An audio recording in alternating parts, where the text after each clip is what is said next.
মাদারীপুরে মনোনয়ন না পেয়ে বিক্ষোভ করেছে জেলা বিএনপির সদস্য সচিব জাহানদার আলী জাহানের কর্মী সমর্থকরা। রবিবার বিকেলে রাজৌয়ের উপজেলার বাস স্ট্যান্ড এলাকা থেকে বিক্ষোভ মিছিলটি শুরু হয়ে রাজৌয়ের বড় ব্রিজের ওপর গিয়ে শেষ হয়। সেখানে ঢাকা বরিশাল মহাসড়ক অবরোধ করে স্লোগান দিতে থাকেন তার সমর্থকরা। এ সময় জাহানদার আলী জাহানকে মনোনয়ন দেওয়ার জোর দাবি জানান তারা।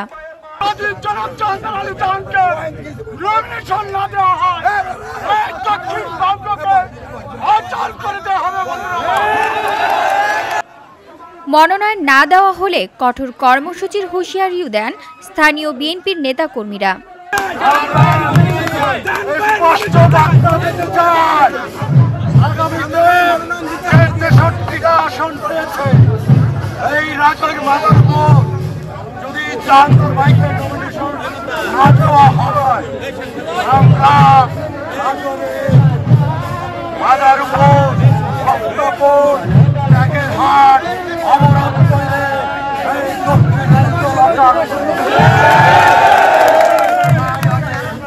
বিক্ষোভ মিছিল শেষে বক্তব্য দেন মনোনয়ন প্রত্যাশী জাহানদার আলী জাহান।